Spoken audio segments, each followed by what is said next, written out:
গভীর রাত্রে দুনিয়ার সকল কর্মব্যস্ততা বাদ দিয়ে আল্লাহ পাককে রাজি খুশি করার জন্য গভীর রাত্রে চোখের ঘুমকে হারাম করে যখন ইবাদত করত ওমর বিন আব্দুল আজিজ রহমাতুল্লাহ আলাইহি, তিনি একজন যুবক শাসক ছিলেন।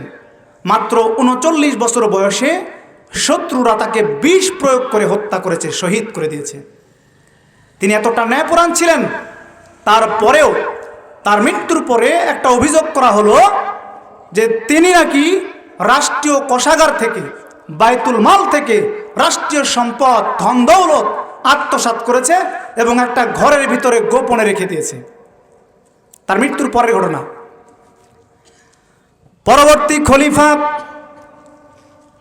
ওয়ালিদ বিন মালিক সত্যতা যাচাই করার জন্য ওই অভিযোগকারীকে সঙ্গে নিয়ে সেই ওমর বিন আব্দুল আজিজের বাড়িতে গেলেন।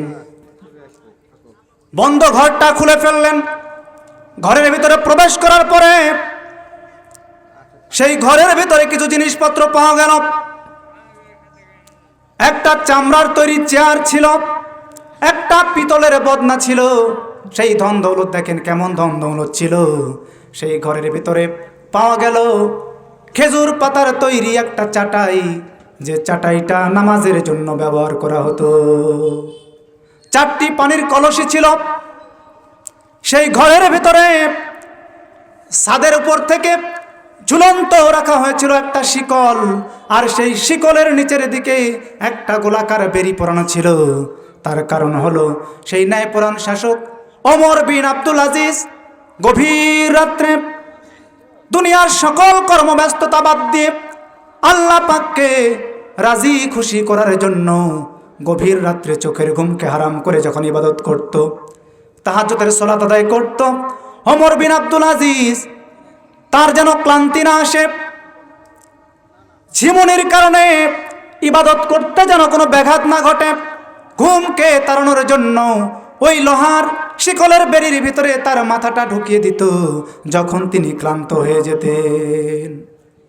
কি ইবাদত করেছেন, অথচ অভিযোগ করছে তার ঘরে নাকি ধন দৌলত লুকানো আছে। আমার ভাইরা, যখন তার ঘরের ভিতরে দেখা গেল জীর্ণ শীর্ণ তালি দেওয়া জামা, যে জামা তিনি পরতেন, তালি দেওয়া পাজামা, জীর্ণ শীর্ণ মোটা কাপড়ের চাদর, এই দৃশ্য দেখে খলিফা কেঁদে ফেললেন। ওই দিকে যে অভিযোগ করেছিল অভিযোগকারী লজ্জিত হয়ে বললেন, আস্তাগফিরুল্লাহ, মানুষ যা বলেছে আমি যাচাই বাছাই না করে তো তাই বলেছি, আল্লাহ আমাকে মাফ করে দাও। ওমর বিন আব্দুল আজিজ একজন ন্যায়পরায়ণ শাসক ছিল। তার কোনো গাড়ি বাড়ি ছিল না, তার কোনো ধন দৌলত ছিল না। রাষ্ট্রীয় সম্পদ চুরি করে, ডাকাতি করে বিদেশের মাটিতে কোনো বাড়ি বানায় নাই। আহারে, মঞ্চে উঠে এত বড় বড় কথা বলে, রাজনীতির কথা, দেশপ্রেমের কথা, আর ক্ষমতায় গেলে সেই নেত্রীরা বিদেশে বাড়ি বানায়। লক্ষণ তো ভালো না। এর কারণ হচ্ছে ওরা জানে বাংলাদেশের জনগণের হক নষ্ট করেছি, এদেশের মাটিতে জনগণ থাকতে দেবে না, ভবিষ্যতে পালাতে হবে, পালানোর জায়গাটাকে করে নেয় তারা। রাষ্ট্রীয় সম্পদ আত্মসাৎ করা যাবে না। ওমর বিন আব্দুল আজিজের মতো ন্যায়পরায়ণ শাসক যেন আল্লাহ পাক আমাদেরকে দেন, আমরা সকলে বলি আল্লাহুম্মা আমিন। সহিহুল বুখারী হাদিস নাম্বার 660। আল্লাহ রাসূল বললেন, আল ইমামুল আদিল, ইমামুল আদিল মানে হলো যারা হবে ন্যায়পরায়ণ শাসক, ন্যায়পরায়ণ রাষ্ট্রনেতা যারা হবে, কঠিন কিয়ামতের দিন সেই ভয়াবহ অবস্থায় আল্লাহ তাআলা তাদেরকে আরশের ছায়া দান করবেন। ন্যায়পরায়ণ শাসক কাকে বলে? যে শাসক কোনো ব্যাপারে পক্ষপাতিত্ব করে না, ব্যক্তিগত, সমাজগত, দলগত, ধর্মগত, বর্ণগত, স্বার্থগত, বৈষম্যগত কোনো ব্যাপারে কারো পক্ষপাতিত্ব করে না। যে শাসক অধিকারীকে সঠিক হক ফিরিয়ে দেয়, অধিকার দেয়, এই একজন শাসকের জন্য ন্যায়পরায়ণ হওয়ার জন্য যে কতটা গুরুত্বপূর্ণ। একবার শাহ সেকেন্দার তার আরস্তকে প্রশ্ন করলেন, একজন বাদশার জন্য কোন বৈশিষ্ট্য বেশি গুরুত্বপূর্ণ? কোন গুণটা বেশি গুরুত্বপূর্ণ? একটা হচ্ছে বীরত্ব, দ্বিতীয় নম্বরে বললেন ন্যায়পরায়ণতা। উত্তরে বলা হলো একটা শাসকের জন্য গুরুত্বপূর্ণ গুণ হচ্ছে ন্যায়পরায়ণতা। ন্যায়পরায়ণতা যদি থাকে, বীরত্বের প্রয়োজন নাই। আমার ভাইরা, ইমাম ইবনু তাইমিয়া রাহমাতুল্লাহ আলাইহি বলেছেন, যে রাজ্যে ন্যায়পরায়ণতা রয়েছে, আল্লাহ রাব্বুল আলামিন সেই রাজ্যকে টিকিয়ে রাখেন যদি সেই রাজ্য কাফের রাজ্য হয়। আবার যদি কোনো রাজ্যে ন্যায়পরায়ণতা না থাকে, জুলুম থাকে, আল্লাহ রাব্বুল আলামিন ওই রাজ্যকে ধ্বংস করে দেন যদিও তা মুসলিম রাজ্য হয়। কত গুরুত্বপূর্ণ, এবার বুঝে এসেছে? একটা রাষ্ট্রের জন্য মূল্যবান সম্পদ একজন ন্যায়পরায়ণ শাসক, এটা দরকার। আমার ভাইরা, ন্যায়পরায়ণ শাসক কারা? যারা ন্যায় বিচার প্রতিষ্ঠা করে।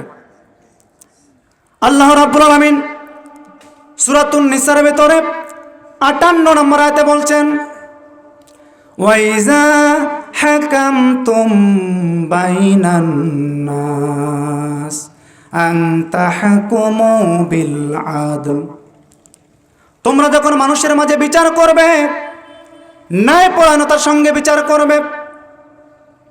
ন্যায় বিচার তখনই সম্ভব, শাসক যখন বিচার করবে কুরআন দিয়া, আইন গ্রন্থ হিসাবে, সংবিধান হিসাবে যখন আল্লাহ পাকের নাজিলকৃত বিধান কুরআনুল কারীমকে গ্রহণ করবে, ঠিক তখনই একটা রাষ্ট্রে ন্যায় বিচার প্রতিষ্ঠিত হবে। এরপরে 2 নম্বরে বলা হচ্ছে যারা আরশের ছায়া পাবে। সহিহ বুখারী হাদিস নাম্বার 660, আল্লাহ রাসূল বলছেন, ওয়াশাবুন নাশাআ ফি ইবাদাতি রাব্বিহ। ওই যুবক, যে যুবক তার যৌবনকাল অতিবাহিত করে আল্লাহ পাকের ইবাদতের মাধ্যমে। যৌবনকাল এমন একটা সময়, যৌবনকালে যুবকের বুকে আসে এক মহা তুফান, আসে এক মহাপ্লাবন।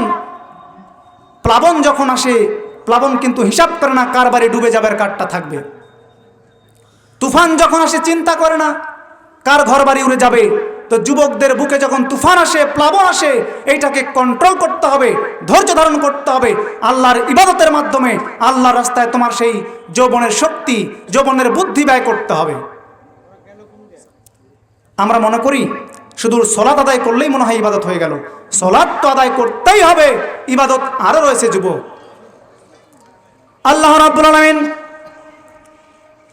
সূরাতুল আনআম আয়াত নাম্বার 162 ভিতরে বলে দিয়েছেন, কুল ইন্নাস সালাতি ওয়া নুসুকি ওয়া মাহইয়ায়া ওয়া মামাতি লিল্লাহি রাব্বিল আলামিন।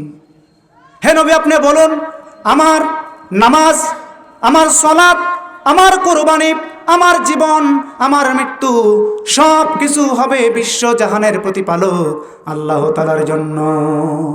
তাহলে যুবকের যৌবনের শক্তি, বুদ্ধি, জীবন, মৃত্যু সবকিছু যখন ইসলামের জন্য হবে, আল্লাহর জন্য হবে, এইটাও কিন্তু ইবাদত। সালাত আদায় করলেন, যৌবনের শক্তি ব্যয় করলেন ইসলামের বিপক্ষে, ওই নাস্তিকদের পক্ষে, কোনো লাভ হবে না। যুবকদের রক্তই ইসলামের ফাউন্ডেশন, ইসলামের ভিত্তি। হযরত উমর রাদিয়াল্লাহু আনহু যখন ইসলাম কবুল করেন 26 বছরের টকবগে যুবক ছিলেন। হযরত আলী রাদিয়াল্লাহু আনহু যখন ইসলাম কবুল করলেন মাত্র 8.5 বছর বয়স ছিল। এরপরে আব্দুর রহমান ইবনে আউফ যখন ইসলাম কবুল করেন মাত্র 17 বছরের টকবগে যুবক। যুবকদের শক্তি, বুদ্ধি সবটুকু ব্যয় করতে হবে ইসলামের জন্য, আল্লাহর রাস্তায়, এটাও ইবাদত।